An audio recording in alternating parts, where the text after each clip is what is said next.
नमस्कार दोस्तों, PCS pointer में आप सभी का स्वागत है।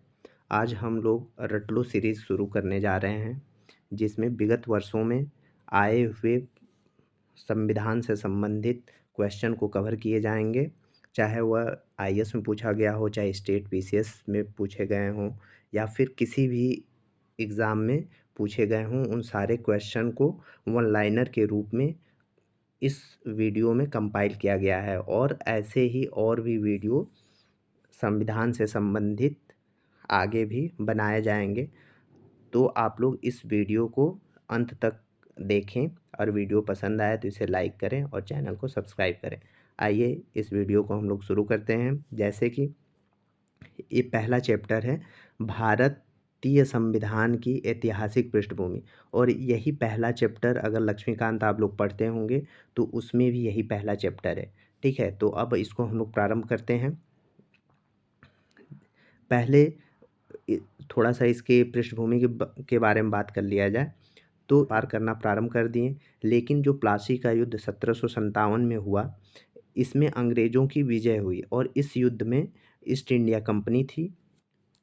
ईस्ट इंडिया कंपनी और बंगाल के नवाब सिराजुद्दौला के मध्य ये युद्ध लड़ा गया था, जिसमें ईस्ट इंडिया कंपनी की विजय हुई और कंपनी ने भारत पर इस युद्ध के बाद शासन करने के लिए एक नींव तैयार कर ली थी। और इसी के क्रम में ईस्ट इंडिया कंपनी ने 1773 में रेगुलेटिंग एक्ट पास किया और उसके माध्यम से भारत में उन्होंने अपना प्रशासन करना प्रारंभ कर दिया। ठीक, अब हम लोग रेगुलेटिंग एक्ट के बारे में जानेंगे, क्या है इसमें, कौन कौन से प्रावधान लाए गए थे। जैसे आप देखेंगे कि यहाँ पे रेगुलेटिंग एक्ट के बारे में कि भारत में एक सुनिश्चित शासन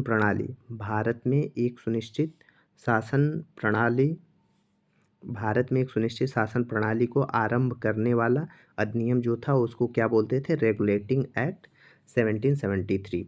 और रेगुलेटिंग एक्ट किस वर्ष लागू किया गया था, तो ये 1774 में लागू किया गया था।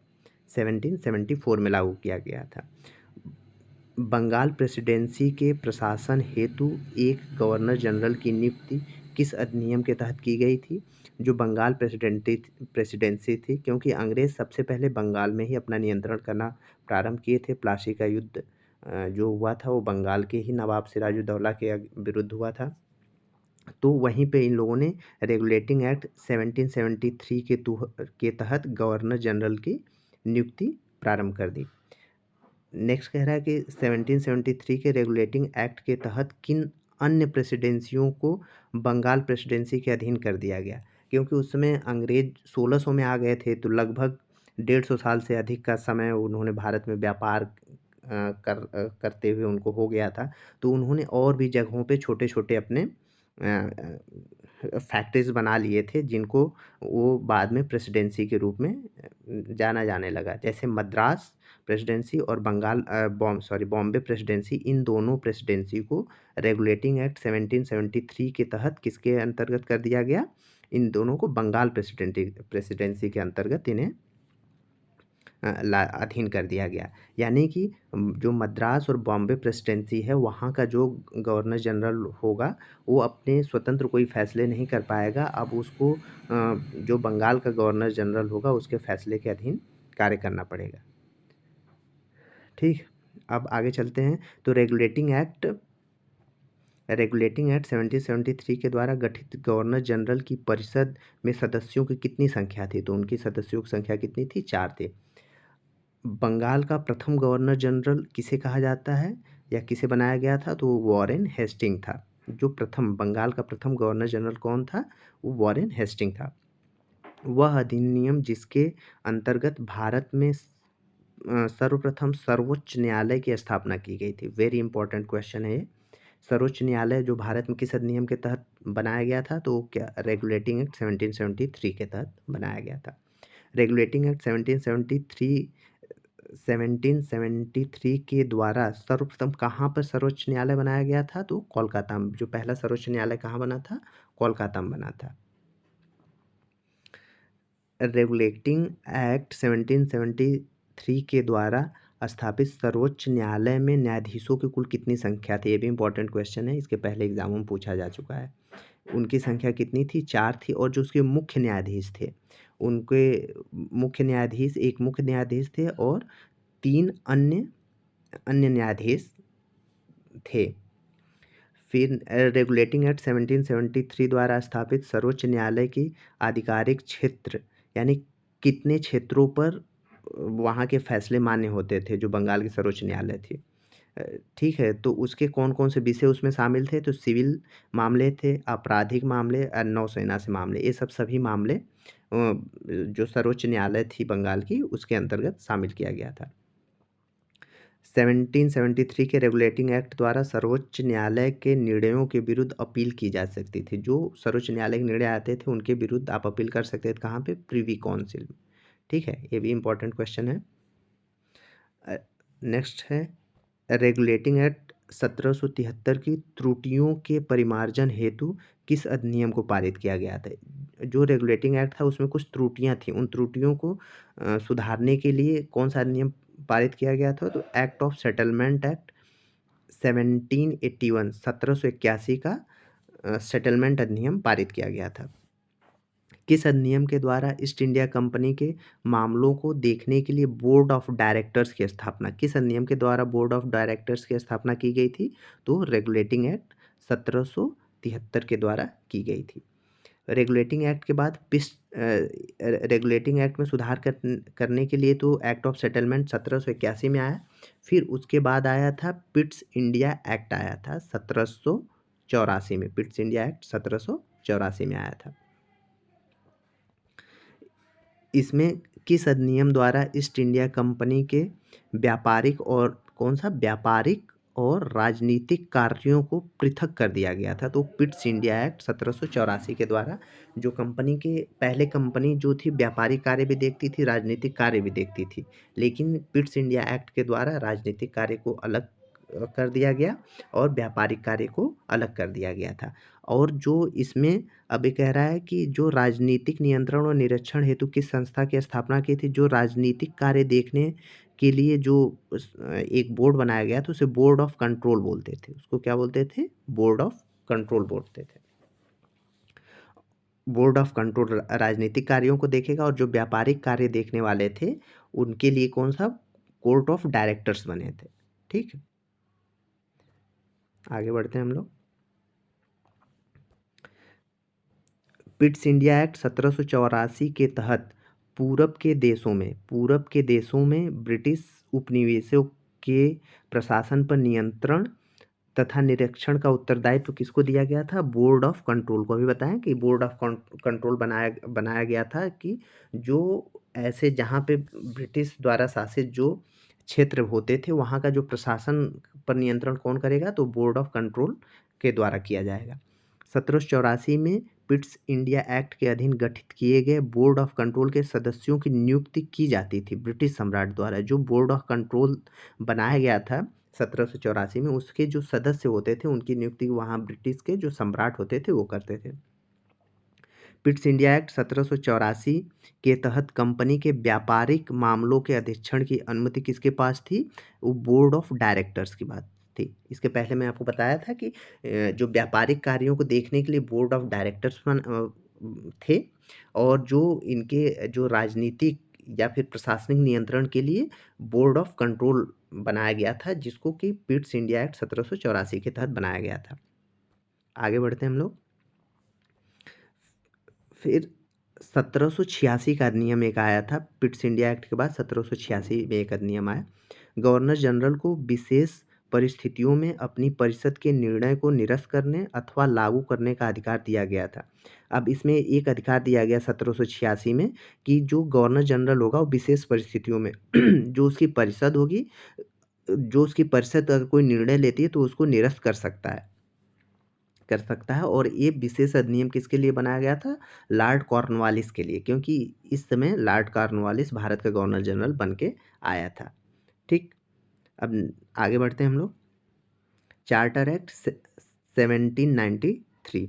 इस चार्टर एक्ट 1793 आया। इसमें इस एक्ट के तहत ईस्ट इंडिया कंपनी के व्यापारिक अधिकारों को कितने वर्षों के लिए बढ़ा दिया गया? तो 20 वर्षों के लिए। इंपॉर्टेंट क्वेश्चन है कि पहली बार जो ईस्ट इंडिया कंपनी के व्यापारिक अधिकार को किस एक्ट के तहत बढ़ाया गया था और कितने वर्ष के लिए बढ़ाया गया था? तो चार्टर अधिनियम 1793 के द्वारा 20 वर्षों के लिए बढ़ाया गया था। फिर कह रहा है कि किस चार्टर के द्वारा नियंत्रण मंडल यानी बोर्ड ऑफ कंट्रोल के सदस्यों को भारत के राजस्व से वेतन देने का प्रावधान किया गया? जो बोर्ड ऑफ कंट्रोल थे ये होते थे ब्रिटेन के लोग, ब्रिटेन के अधिकारी होते थे, लेकिन जो इनके वेतन देने का प्रावधान भारतीय राजस्व से किया गया था 1793 के चार्टर अधिनियम के द्वारा। ठीक है, आगे बढ़ते हैं हम लोग। किस चार्टर के द्वारा यह स्पष्ट किया गया कि गवर्नर जनरल बंगाल में अपनी अनुपस्थिति के समय परिषद के असैनिक सदस्य को अपने परिषद का उप प्रधान नियुक्त कर सकता है? तो ये चार्टर अधिनियम 1793 के द्वारा किया गया था। किस अधिनियम के द्वारा बिना लाइसेंस के शराब की बिक्री पर रोक लगा दी गई? बहुत इंपॉर्टेंट क्वेश्चन है। तो ये 1793 के अधिनियम के द्वारा है। 1793 के अधिनियम के द्वारा बिना लाइसेंस के अगर कोई शराब बेच रहा है तो उस पर कार्रवाई की जा सकती है, उस पर रोक लगा दी गई। आगे बढ़ते हैं हम लोग। 1793 के अधिनियम के बाद आया अगला अधिनियम 1833 का अधिनियम। 1700 इसके पहले का जो चार्टर अधिनियम कितना था? 1793 का। 1793 का अधिनियम था ये। अब हम लोग शुरू करते हैं charter act 1833। East India company के सभी वाणिज्यिक एकाधिकार कब समाप्त कर दिए गए? चार्टर अधिनियम 1833 के द्वारा। जो ईस्ट इंडिया कंपनी को एकाधिकार प्राप्त था तो 1833 के चार्टर अधिनियम के द्वारा उसका एकाधिकार समाप्त कर दिया गया। अर्थात अब ब्रिटेन का कोई भी नागरिक, कोई भी कंपनी भारत में आके वो व्यापार कर सकती है, वह दक्षिण पूर्व एशिया में वो व्यापार कर सकती है। किस अधिनियम द्वारा बंगाल के गवर्नर जनरल को संपूर्ण भारत का गवर्नर जनरल बना दिया गया? तो 1833 के चार्टर अधिनियम के द्वारा। इसके पहले जो होता था वो बंगाल का गवर्नर जनरल होता था, अब उसको भारत का गवर्नर जनरल कहा जाने लगा। ठीक है, वो 1833 के चार्टर अधिनियम के द्वारा। और वो प्रथम भारत का गवर्नर जनरल कौन बना था? Lord William Bentinck. और जो इसके पहले जो 1773 के द्वारा रेगुलेटिंग एक्ट के तहत जो भारत यार बंगाल का गवर्नर जनरल बना था वो कौन था? वॉरेन हेस्टिंग था।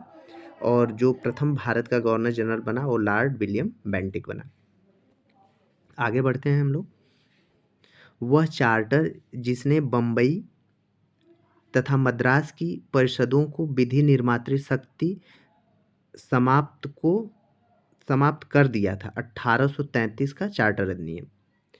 चार्टर एक्ट 1833 के किस धारा में यह उपबंध किया गया कि किसी भी भारतीय को मात्र धर्म, जन्म स्थान, वंश, वर्ण के आधार पर सरकारी सेवाओं के लिए अयोग्य नहीं माना जाएगा? तो धारा 87 थी, 87 थी। धारा 87 की जो चार्टर अधिनियम 1833 था उसकी धारा 87 के तहत ये बताया गया कि भारत में धर्म, जन्म स्थान, वंश व वर्ण के आधार पर सरकारी नौकरियों में भेदभाव नहीं किया जाएगा। आगे बढ़ते हैं हम लोग। किस चार्टर एक्ट के द्वारा यह सुनिश्चित किया गया कि भारतीय क्षेत्रों का प्रशासन अब ब्रिटिश सम्राट के नाम से किया जाएगा? ब्रिटिश सम्राट के नाम से किया गया। तो चार्टर अधिनियम 1833 के द्वारा ये बोला गया कि अब जो भारत में शासन किया जाएगा वो ब्रिटिश सम्राट के नाम से किया जाएगा। किस चार्टर एक्ट के द्वारा भारत में दास प्रथा को गैर कानूनी घोषित कर दिया गया? तो चार्टर अधिनियम 1833 के तहत भारत में दास प्रथा को गैर कानूनी घोषित कर दिया गया। नेक्स्ट है गवर्नर जनरल की परिषद में एक विधि विशेषज्ञ चौथा सदस्य के रूप में प्रावधान किया गया चार्टर एक्ट 1833 के द्वारा। अब जो गवर्नर जनरल की परिषद थी उसमें एक विधि सदस्य को भी लाया गया और वो पहला विधि सदस्य कौन था? मैकाले था, जिसको मैकाले मिनट्स उसने दिया था। इसके तहत ही भारत में शिक्षा का माध्यम अंग्रेजी रखा गया था। नेक्स्ट चार्टर है 1853 का चार्टर। पहली बार किस एक्ट के द्वारा गवर्नर जनरल के विधायी व प्रशासनिक कार्यों का विभाजन कर दिया गया, तो चार्टर एक्ट 1853 के द्वारा। अब तक जो गवर्नर जनरल की विधायी कार्य और प्रशासनिक कार्य एक में हुआ करते थे, अब उसको अलग अलग कर दिया गया चार्टर एक्ट 1853 के द्वारा। किस एक्ट के द्वारा विधि निर्माण के लिए भारतीय विधान परिषद की स्थापना की? 1853 के चार्टर एक्ट के द्वारा एक भारतीय विधान परिषद की स्थापना की गई थी। किस राजलेख में बंगाल के प्रशासनिक कार्यों हेतु एक नए लेफ्टिनेंट गवर्नर की नियुक्ति का प्रावधान किया गया? तो चार्टर एक्ट 1853 के द्वारा। आगे बढ़ते हैं हम लोग। 1853 के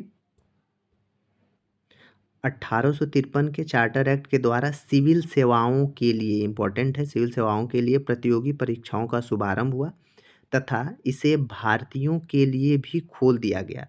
इसी के संदर्भ में 1854 में एक समिति बनी थी जिसको मैकाले समिति के नाम से जाना जाता है। ये इंपॉर्टेंट है, ठीक है। 1853 के चार्टर एक्ट में ही पहली बार ये बोला गया था कि सिविल सेवाओं के लिए प्रतियोगी परीक्षाओं को आरंभ किया जाएगा और इसमें भारतीयों को भी शामिल किया जाएगा, और इस संदर्भ में मैकाले समिति बनी थी 1854 ईस्वी में। भारतीय विधान परिषद में पहली बार क्षेत्रीय प्रतिनिधित्व का सिद्धांत आरंभ कब किया गया? तो 1853 के चार्टर अधिनियम के अनुसार स्थापित विधान परिषद में अब जो क्षेत्रीय प्रतिनिधित्व था उसको भी भारतीय विधान परिषद में शामिल करने के लिए कहा गया इस चार्टर के द्वारा।